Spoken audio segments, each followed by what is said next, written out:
should have addressed a long time ago, and that is drama-free design.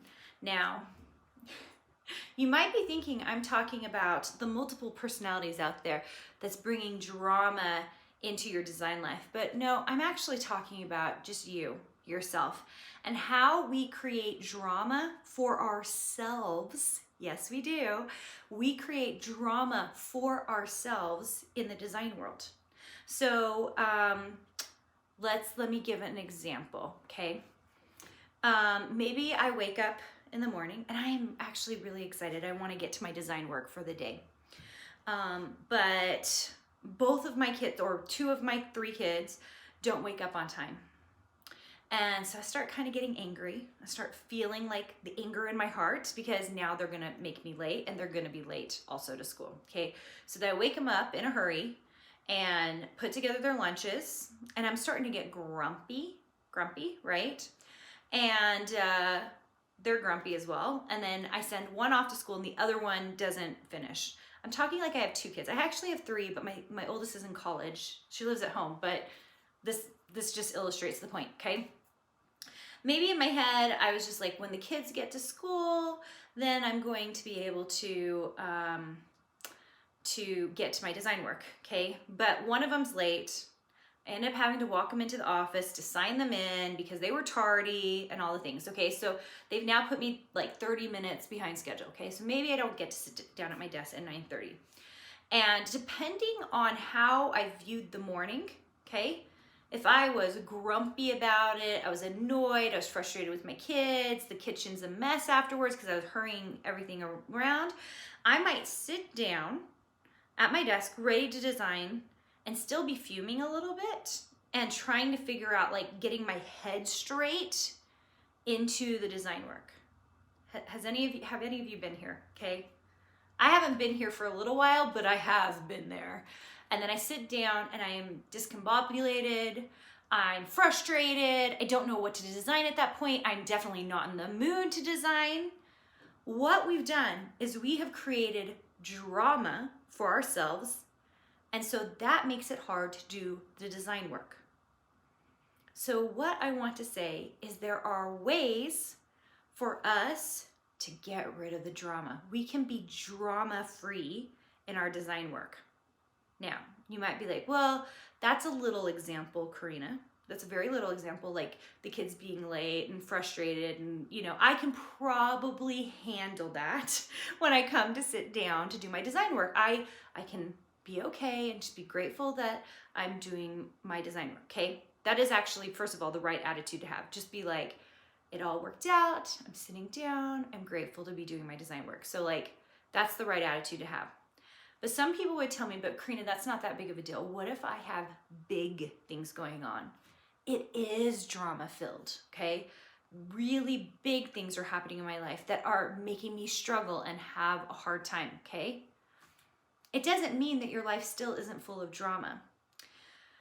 So it's figuring out how to make it less dramatic in your head, okay? Because it really is. It's not all in your head. There are really things happening. It's kind of how you are internalizing it. Let me explain this. I have lots of different friend groups, and there's a particular friend I notice where everything in her life is drama. Everything. Doesn't matter what's happening. It might be a very little thing or a big thing, and there have definitely been big things, but it all comes out like the most crazy, the most exciting, the most traumatic thing ever, okay?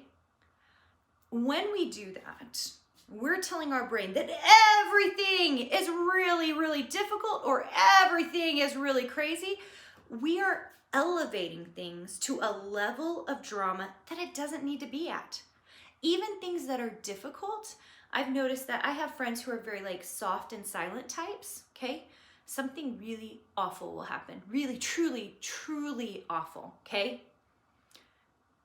And you never hear the drama. You never hear it, not ever. Instead, it's just like this soft silence, and it doesn't mean that it's not happening inside of her. It is definitely, I'm not saying you cannot vent, okay? If someone is saying, well, Carina's saying I can't I can't vent, no. That's not what I'm saying. I'm just saying that very often, very little things, especially in our lives, we elevate them in our brains, and so we make it dramatic.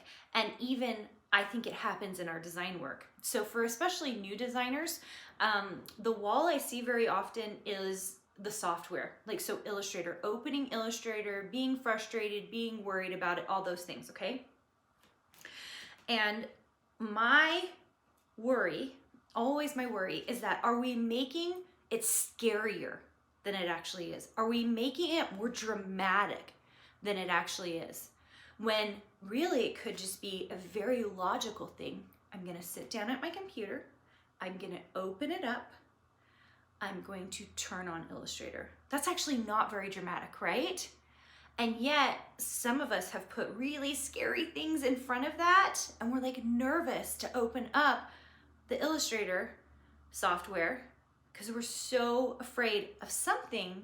I think it's the unknown. Most of the time it's the unknown. When what we should be doing is thinking about it logically. I'm not gonna add drama to this. It's drama-free. Instead, what I'm gonna do is I'm gonna sit down, I'm gonna open up my computer, I'm gonna open up Illustrator, and you know what? I'm just gonna mess around in it a little bit and see how that goes. You see the difference between the big scary thing and the logical, let's get there thing. Now, I think if I told this to one of my designers, they would say, well, in theory, you're right, Carina, but how do I get rid of that fear?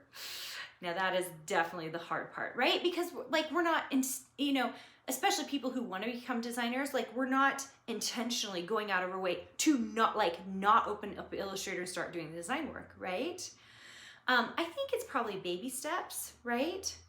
So, what is it that I heard that where there's like to build a habit, it's probably Atomic Habits, but to build a habit, you just go do the first little step in it and you do it over and over and over again, okay? And so like, I think the example I had read or heard about was like, if you want to be someone who works out at a gym for an hour a day, you don't start by working out at the gym an hour a day. You start by driving to the gym and just parking there for a moment and then going home. And then until that feels comfortable to you, then you will drive to the gym, sit there in the parking lot, maybe go to the checkout area, go look around for a second and go back out and then go back home. It's like, it sounds kind of crazy, right? But if like you're afraid of the unknown, if you start making it known with little steps, it's not quite so scary, right? So maybe the little steps for you would be to just open up Illustrator. That's the non-scary thing you're gonna do. You're just gonna open it up. You don't have to design anything. You don't have to design an amazing fabric line. You don't have to design anything. You're just gonna open it up. And then maybe the next step is, I'm gonna play with one of the tools and see what it does, okay? And then maybe the next step after that is, you know what? I'm gonna try to actually make something. Especially for those of you who are in my program, you can watch a video and make something with me. You're gonna be doing one module. That's gonna get you to the next level, right? So I really think we've built all this drama in our brains about how difficult something is, when the truth is, it's all these tiny little steps, and if we treat them a little more logically, then what can we do? Pretty much anything. I'm going to invite you, now this is not for everyone, but I'm gonna invite those of you who feel like you're building this drama into your design life, that you just take it back a couple of notches. Look at it logically, think, if I was already a huge designer, what would I do today? Just open up my program, start messing around. It's probably what you'd do. Hey, did you know that you can visit me at makeanddesign.com to learn more about this podcast and join my VIP group for weekly freebies? I can't wait to see you there.